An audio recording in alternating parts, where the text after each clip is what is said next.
Vivian had just been called and told that her sister had fainted at a boutique, and as she drove down there, Vivian couldn't stop the tears from flowing down her cheeks.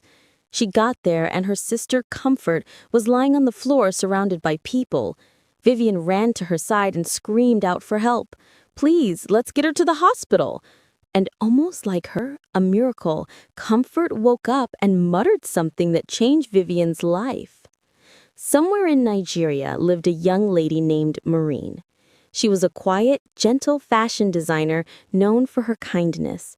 The second was Jessica, a cheerful food vendor whose laughter could brighten even the darkest morning. Though they were friends, their homes carried two very different stories centered around the people who should have been their greatest support, their sisters.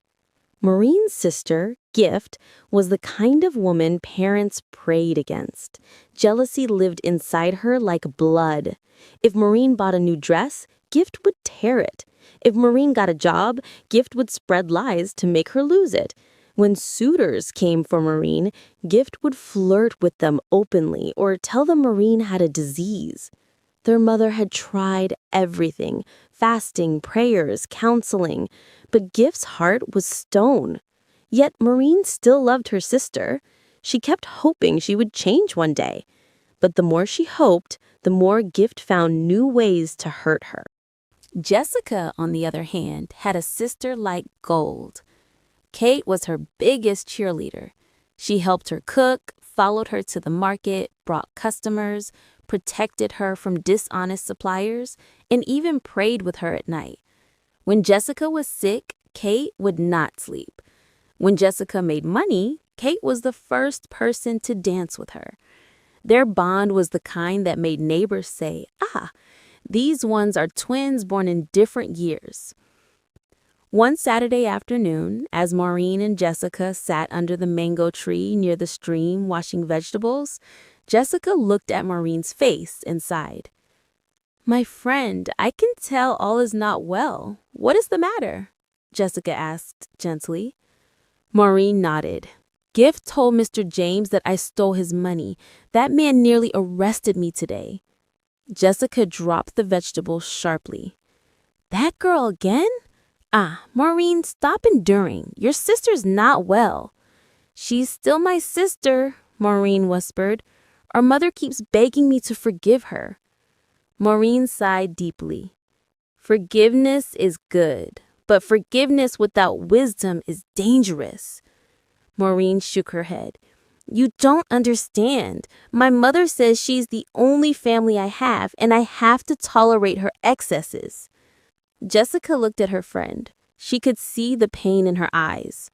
"I have a good sister, so maybe I don't know the pain. But still, family is family. Maybe talk to her again. Give her one more chance." Those words would later haunt her, because truthfully, Gift put her sister through hell. All her romantic relationships usually ended with either the guy cheating on her or just breaking up with her out of the blues. So when Maureen met Cyril on a dating app, she didn't take him seriously. But after 6 months of dating, Cyril was flying into Nigeria to see Maureen. Maureen's joy knew no bounds. She made her hair, fixed her nails, and was planning to meet with Jessica for a spa day, but she never showed up. Her phone was off and nobody knew about her whereabouts. If you are enjoying this story, do click on the like button and subscribe to the channel if you haven't. Back to the story.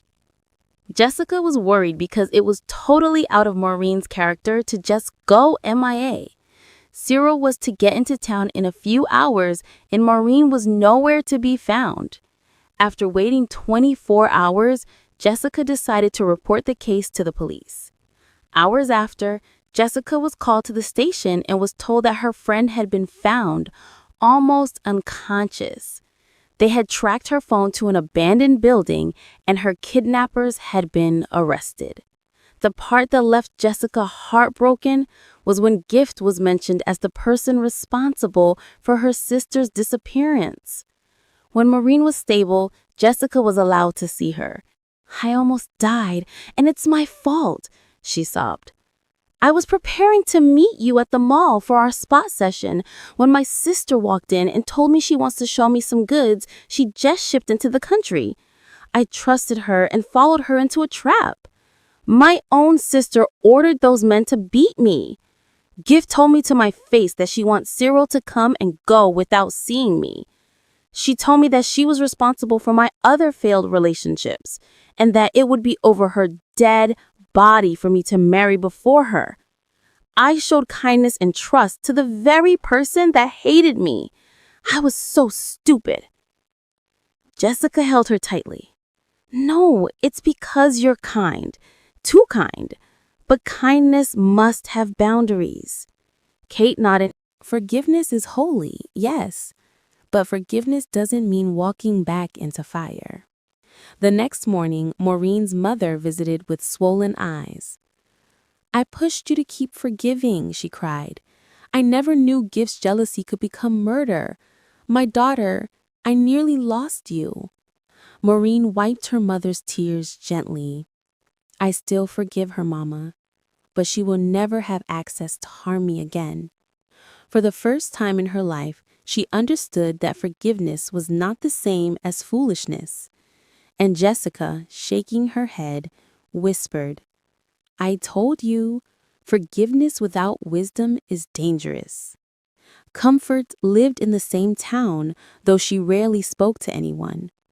She was beautiful, ambitious, and highly intelligent, working as a customer care representative at a bank.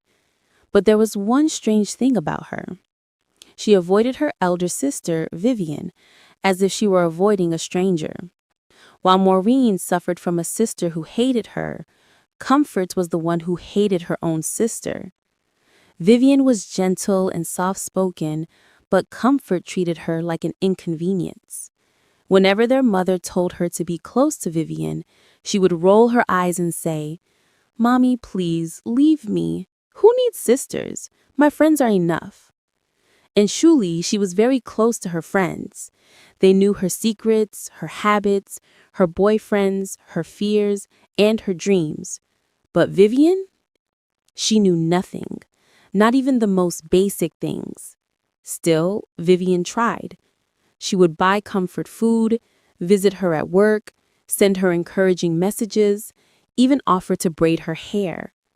Comfort always brushed her off. I'm busy. I'm tired. I'll call you later. Please don't disturb me. One hot Thursday afternoon, everything changed. Comfort had been shopping at a boutique when she suddenly clutched her stomach, gasping in pain. The workers at the boutique rushed to her as she collapsed on the tiled floor. People screamed. Some shouted, Jesus! Others said it was an attack from enemies. Some even began to pray loudly, rebuking demons. Her elder sister, Vivian, was called. She ran into the boutique, panting, tears already running down her face, and pushed through the crowd to reach her sister. Comfort slowly opened her eyes from the first fainting episode and whispered, Call Precious. Vivian froze. Who was Precious? She asked, her hands trembling. My friend, please, call Precious. Vivian didn't know her sister's closest friend. She didn't know her number. She didn't even know her surname. Before Vivian could process what was happening, Comfort fainted again, this time not waking up. They rushed her to the hospital. Doctors fought for her life. Nurses ran back and forth. Vivian prayed, cried, begged. But by evening, Comfort slipped away. Her passing shook the entire community. The autopsy the next morning brought an even greater shock. Comfort died from an untreated ectopic pregnancy. Her fallopian tube had ruptured. She had been in pain for weeks, and only her friends knew. Her elder sister didn't know she had been complaining of stomach pain. She didn't know she had missed her period. She didn't know she had been taking painkillers secretly. She didn't know anything. And because of that, she couldn't help her. Vivian collapsed when she heard the autopsy result. My sister died, and I couldn't save her because she shut me out. The whole town mourned. Mothers held their daughters closer. Sisters looked at each other differently. On the 8th day after Comfort's burial, a memorial service was held in the community hall.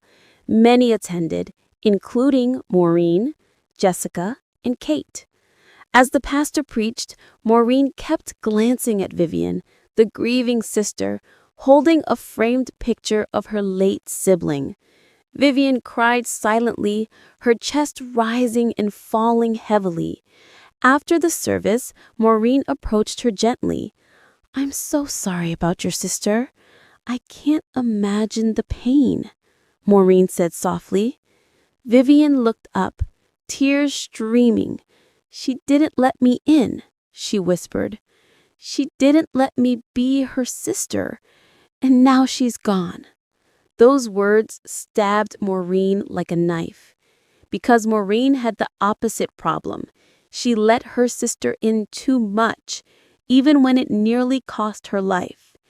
And suddenly, Maureen understood something deep, something painful, something beautiful.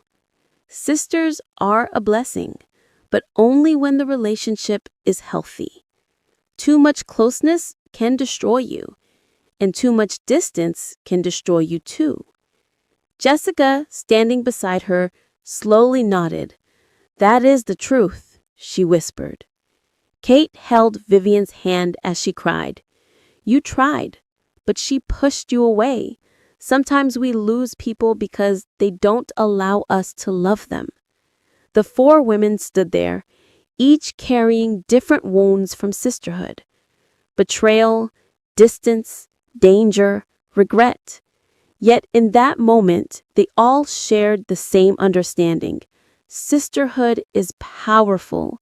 It can save a life, and it can end one. A sister can be your greatest blessing or your greatest danger. Forgive, but with wisdom. Love, but with boundaries. Don't let hatred blind you, and don't let closeness destroy you. Cherish your sisters, because one day you may need the one person you shut out.